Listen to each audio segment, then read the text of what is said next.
उन्हीं के खिलाफ हमने कई बार एफआईआर भी कराई हुई है, लेकिन इसके बावजूद भी हमारी सुनवाई नहीं होती है। वो बार बार जेल से छूट के आ जाते हैं और हर बार हमारे ऊपर हमला करते हैं। मेरे पिताजी खेत में खाद लगा रहे थे, उनको निहत्था पाकर, अकेला पाकर उन लोगों ने उनको 3-4 गोली मारी है। हमको 2 बजे थाने लाए गए और थाने में हमारी कोई रिपोर्ट नहीं लिखी।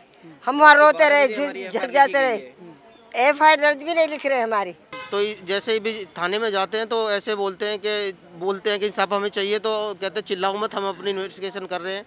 अभी 14 तारीख से आज 3 तारीख हो गई है, अभी तक इन्वेस्टिगेशन ही है, कोई गिरफ्तारी नहीं है, कुछ नहीं है। सोचिए उत्तर प्रदेश में किस तरह का राज है और किस तरह की शासन व्यवस्था है कि एक दलित को सरेआम दिन दहाड़े मार दिया जाता है, उसको गोलियों से भून दिया जाता है, लेकिन यूपी पुलिस सोती रहती है। केस भी दर्ज होता है, 302 का मुकदमा भी दर्ज होता है, SC/ST एक्ट भी लगता है, फिर भी अपराधियों की गिरफ्तारी नहीं होती। इसी को राम राज कहा जाता है। ये जो राम राज का ढांचा है, इसमें दलितों का यही स्थान है कि वो मार दिए जाएंगे, फिर भी अपराधियों की गिरफ्तारी नहीं होगी। अपराधी उनके सर पर तांडव करता रहेगा और वो कमीशन के चक्कर लगाते रहेंगे, किसी तरह इनकी गिरफ्तारी हो जाए। यही है रामराज मॉडल। पहले पूरा मैटर सुनिए, फिर आगे की कहानी बताऊंगा। आप बताइए क्या हुआ था उस दिन, नाम बताइए पहले आप अपना। मेरा नाम शंकर मनी है और जिनको गोली लगी है मेरे पिताजी हैं, डॉक्टर नन्नू सिंह वाल्मीकि। वो दोपहर को 2:30 बजे खेत में खाद लगा रहे थे। ये 14 दिसंबर 2021 की घटना है। दोपहर 2:30 बजे खेत में खाद लगा रहे थे और तभी गांव के गुजरों से हमारी पहले रंजिश हो रखी है। उन्होंने हमारे ज़मीन में से घर मकान तोड़ के रास्ता निकाल दिया था। उसी को लेके वो बार बार हमारे ऊपर हमले भी करते रहे हैं। 2008 में किया है, 2016 में किया है और हमारी बीच बीच में हमारे घर में चोरी भी की है, भैंस खोल के ले गए थे हमारी। उन्हीं के खिलाफ हमने कई बार एफआईआर भी कराई हुई है, लेकिन इसके बावजूद भी हमारी सुनवाई नहीं होती है। वो बार बार जेल से छूट के आ जाते हैं और हर बार हमारे ऊपर हमला करते हैं और फिर हमारे ऊपर जो है जान माल का खतरा मंडराता रहता है उनकी तरफ से। और इस बार मेरे पिताजी खेत में खाद लगा रहे थे, उनको निहत्था पाकर, अकेला पाकर उन लोगों ने उनको 3-4 गोली मारी है। फिर उसके बाद क्या हुआ? क्या पुलिस एफआईआर दर्ज हुआ? मौके पे भी पुलिस 3-4 घंटे बाद आई है। मेरे पिताजी को 2:30 बजे गोली लगी है, लेकिन पुलिस 5-6 बजे आई है वहाँ पे, जब हम लोग सब पहुँच गए हैं। उस दिन हमने इतना ट्राई किया, 112 नंबर पे एक भी बार कॉल नहीं लगा है, लेकिन पुलिस हमसे ये कहती है कि उसमें हमारा तो फॉल्ट नहीं है, अगर तो नेटवर्क का प्रॉब्लम है। अगर कॉल नहीं लगी आपकी तो उसमें तो मेरा तो कोई फॉल्ट है नहीं, आपकी कॉल लगती तो हम पहुँचते वहाँ पे। इसके मौके पर ही डेथ हो गई थी या? मौके पर ही उनकी डेथ हो गई थी। आप लोग पहुंचे तो डेथ हो चुकी थी। हमारी मम्मी वहीं पास में पीछे से जा रही थी। आप जा रही थी वहाँ? जी। क्या हुआ था उस दिन एग्जैक्टली? जब आप पहुंची तब क्या हुआ?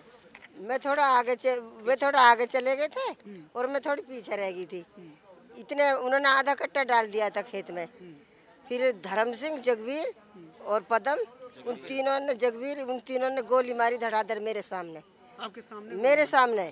और मैंने कि मार दिया, जबकि मार दिया, अब क्या करोगे तुम, कर लो जो तुम पे पड़ा। अच्छा मार दिया, ऐसे बोलते। फिर वहाँ हमने पुलिस को कंप्लेंट करी, पुलिस भी नहीं आई मौके पे। वो शाम के 5-6 बजे आई तो बॉडी को ले गई थाने में। बॉडी नहीं थमंदी, सीधे पोस्टमार्टम के लिए ले गए। कितनी गोली मारी थी? 3 गोली मारी थी। 3 गोली? 3। तो पोस्टमार्टम के लिए ले गए। तो बच्चे बोल रहे थे कि हमारे डैडी को वहाँ ले चलो, हॉस्पिटल लेके चलो, हम मीडिया बुलाएंगे। तो पुलिस ने नहीं रुकने दिए। पीछे पीछे पुलिस लग रही है हमारी गाड़ी के, जहाँ बच्चे कहते वहीं रोक देती थी पुलिस हमें। और फिर हमको 2 बजे थाने लाए गए और थाने में हमारी कोई रिपोर्ट नहीं लिखी। हम वहाँ रोते रहे, झक जाते रहे, एफआईआर दर्ज भी नहीं लिख रहे हमारी। और झूठा केस बनाते हो तुम, यूँ करते हो तुम, ऐसे हमें धमकी दे रहे। और मेरे बच्चे बेरोजगार है, सगले इनकी ड्यूटी भी छूट गई, प्राइवेट ड्यूटी करते, अब हम कहाँ जाएं? बच्चे इनके भूखे मरने की ना बता के वही कमाते थे। दर्ज नहीं हुआ उस दिन? उस दिन एफआईआर दर्ज नहीं हुई है। रात को बड़ी मिन्नतों के बाद में उन्होंने एफआईआर दर्ज किया है। 12 बजे रात को 12 बजे। आप देखिएगा इसमें टाइमिंग रात के 11 बज के, हाँ ये 11:53। कितने बजे तक आ गई थी पुलिस? 5-6 बजे आ गई थी घटना स्थल पर, 6 बजे। और थाने आप लोग कब पहुंच चुके थे? थाने के बाद में वो हमें पहले तो हम कह रहे कि जिला अस्पताल लेके चलो, वहाँ की बजाय हमें पोस्टमार्टम हाउस लेके चले गए पुलिस वाले। कह रहे कि आपके पिताजी मर गए हैं, इनका मेडिकल नहीं होगा। मतलब पुलिस ने आपको बता दिया डेथ हो गई? डेथ हो गई है।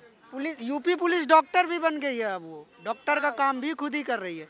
कोई व्यक्ति जिंदा है कि मर गया ये भी यूपी पुलिस तय कर दे रही है। परिवार वालों को यूपी पुलिस खुद ही बता दे रही है कि ये मर गए, इनको डॉक्टर के पास ले जाने की ज़रूरत नहीं है। नया प्रोटोकॉल है ये राम राज्य में। यूपी पुलिस की सुनिए, आप सब सुनिए, फिर उसके बाद इसके बाद में पोस्टमार्टम हाउस ले गए। उन्होंने क्या किया कि हमारे पिताजी की बॉडी को वहीं पे जमा करवा दिया। कह रहे कि अब यहाँ पे सुबह, और हमको थाने ले आए। इसके बाद में हमको बहुत देर बैठाए रखा। कह रहे आयुक्त साहब आएंगे, डीजीपी साहब आएंगे, तब आपकी एफआईआर लिखी जाएगी, आप आराम से बैठो। हम लोग हम वहाँ पे ये लगा लो कि 9 बजे से रात के 12 बजे तक वहीं बैठे रहे हैं। 2 बजे घर पहुंचे, हम बीमार हो गए। और उसके बाद भी हमको बैठाए रखा कि आश्वासन देते रहे कि आप चिंता मत करो, आपने जिसके खिलाफ भी एफआईआर लिखी है। हमारी माता जी को कप्तान साहब ये कहते हैं कि मैं आपका छठा बेटा हूं, और जितने आपने जिसके खिलाफ एफआईआर लिखाई है, दूध का दूध और पानी का पानी कर दूंगा। लेकिन उन्होंने ऐसा दूध का दूध और सब पानी कर दिया। उन्होंने सिर्फ उन्हीं की सुनते, हमारी बिल्कुल भी नहीं सुनते हैं। कप्तान साहब क्या बोले? हाँ, उन्होंने बोला मुझसे कि तुम्हारे क्या बच्चे हैं? मैंने की 5, कि मैं तुम्हारा छठा बेटा हूँ, 24 घंटा में कातिलन को ढूंढ के निकाल दूंगा। और अभी तक कुछ नहीं करा। 24-25 हो गया। गिरफ्तारी हुई? अभी नहीं हुई है अभी कोई किसी पे भी नहीं। वो कातिल नहीं हुए। 14 के 14 अभी ऐसे ही फरार घूम रहे हैं। वो कातिल दुबका रखे है। पुलिस पैसा खा रही है, बहुत पैसा खा रही है पुलिस, सुनाई नहीं कर रही। और उनके ऊपर पॉलिटिकल भी। आपको कैसे पता पुलिस पैसा खा रही है? हमारी सुनाई नहीं हो रही, तो वो दबा रखी है। वो तो जब हम जाते हैं तो हमें धमकी देते हैं कि झूठ बोलते हो, चिल्लाते हो, हमें धमकी भी देते हैं पुलिस वाले। और इंसाफ मांग क्या धमकी देते हैं आप लोग को? ये कहते हैं चिल्लाओ मत। और यहाँ पे जो है, यहाँ जो हमने आपको हम देख रहे हैं, हम तहकीकात कर रहे हैं, ऐसे बोलते हैं, आश्वासन देते हैं हमें। और अभी तक कातिल कोई नहीं पकड़ा होगा, हत्यारा। और आप परिचय बताइए पहले। हाँ जी, मैं उनका बड़ा लड़का हूँ। और हम लोग इंसाफ के लिए जाते हैं तो हमारे ही घर 10 लोगों के नाम जद रिपोर्ट करके 10 लोग घर के और 20 लोग अज्ञात नाम करके रिपोर्ट दर्ज करके कहते हैं तो तुम्हारे खिलाफ केस कर देंगे। उन्होंने पेपर में आया है, अब हमारे पास तो कोई इन्फॉर्मेशन है नहीं, लेकिन पेपर में आया है। मैं आपको कटिंग दिखा सकता हूँ अभी। तो जैसे ही भी थाने में जाते हैं तो ऐसे बोलते हैं कि इंसाफ हमें चाहिए, तो कहते हैं चिल्लाओ मत, हम अपनी इन्वेस्टिगेशन कर रहे हैं। अभी 14 तारीख से आज 3 तारीख हो गई है, अभी तक इन्वेस्टिगेशन ही है, कोई गिरफ्तारी नहीं है, कुछ नहीं है। तो ये सब चल रहा है इनका। यूपी पुलिस देखिए किस तरह से काम कर रही है। और जिस तरह से ये लोग बता रहे हैं कि थाने में जाने पर एफआईआर दर्ज होने में रात के 12 बज जाते हैं, पुलिस खुद ही डिक्लेयर कर देती है कि हाँ आदमी की मौत हो चुकी है। आमतौर पर ऐसा होता है कि जब भी किसी के साथ इस तरह की घटना होती है तो पुलिस का सबसे पहला काम है कि उसको मेडिकल कराए, पहले उसको अस्पताल लेकर जाए, डॉक्टर चेक करेगा, बताएगा क्या उसको बचाया जा सकता है या नहीं। लेकिन यहाँ पर देखिए यूपी पुलिस पहले से ही मृत घोषित कर दे रही है, ऐसा जैसे कि पुलिस को पहले से ही पता हो कि यह हत्या होने वाली है और वो व्यक्ति मर चुका हो। और आप सोचिए कि कितना अनसेफ है, किस तरह का नोएडा में ये सब हो रहा है, गौतम बुद्ध नगर में हो रहा है ये सारी घटनाएं। एक आदमी अपने खेत में खाद देने जाता है, गांव के कुछ लोग आते हैं उसकी हत्या कर देते हैं और पुलिस उन हत्यारों का साथ देती है। ये है रामराज मॉडल। इसके पीछे एक ही कारण है, जाति। और चूंकि इस समय यूपी में जो सीएम है उसकी जाति बहुत कुछ कहती है, उसकी जाति से बहुत कुछ निर्धारित होता है, उसकी जाति से बहुत सारे लोगों को मनोबल मिलता है कि वो SC ST OBC समाज के लोगों का दहन कर सके, शोषण कर सके। इसलिए ये ज़रूरी है, इसलिए रामराज पे भी सवाल ज़रूरी है। लेकिन इनका क्या यूपी पुलिस इसी तरीके से काम करती रही? यूपी पुलिस किसी भी घटना पे सबक नहीं लेती। यूपी पुलिस ने अरुण वाल्मीकि को कस्टडी में मार दिया, मनीषा वाल्मीकि को जला दिया। आप सोचिए दलितों की क्या स्थिति है यूपी में। वैसे तो प्रधानमंत्री दलितों का पैर धुल रहे हैं, उन पे फूल बरसा ही रहे हैं। आप तय कीजिए रामराज्य का मॉडल।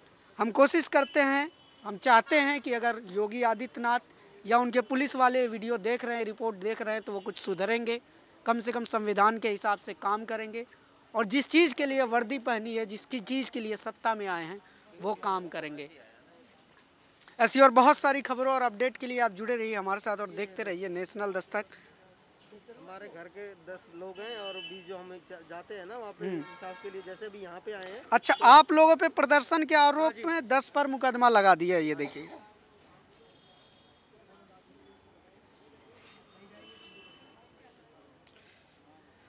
पैंसठ वर्षीय नन्नू की 14 दिसंबर को गोली मारकर हत्या कर दी गई थी। तो आप लोग इंसाफ के लिए प्रदर्शन कर रहे हैं तो आप ही लोगों पे केस दर्ज हो जा रहा है। वाह, देखिए ये नया नियम है। ये अंग्रेजों से भी खतरनाक तरीका है कि सोचिए, जिसके घर के किसी की हत्या हो जाती है वो प्रदर्शन भी नहीं कर सकता, उल्टा उस पर अब यूपी पुलिस केस करेगी। ये नए सब कुछ नया हो रहा है, नए तरीके से हो रहा है, नए राम राज में हो रहा है। खैर यूपी चुनाव सर पर है, देश के लोग तय करें और वो सारे लोग तय करें कि किसकी साइड जाना है, न्याय के साइड जाना है या इस तरह की आदमखोर प्रजाति की तरह बर्ताव करने वाली पुलिस को आखिर लगाम कब लगाया जाएगा। योगी आदित्यनाथ फेल होते दिख रहे हैं सुरक्षा में, कानून व्यवस्था में, और दलितों पर होते हुए अत्याचार को रोक पाने में विफल होते दिख रहे हैं। आप बने रहिए हमारे साथ और देखते रहिए नेशनल दस्तक। कैमरा पर्सन आशीष के साथ मैं अनमोल प्रीतम, SC commission, Delhi. National Dastak की आपसे गुजारिश है कि अगर इसको बचाना चाहते हैं तो नेशनल दस्तक को सब्सक्राइब करने के लिए रेड कलर के सब्सक्राइब बटन को दबाएं, फिर बेल आइकन की घंटी दबाएं। नेशनल दस्तक को बचाने के लिए बहुत जरूरी है कि हर खबर को शेयर करें, लाइक करें, कमेंट जरूर करें।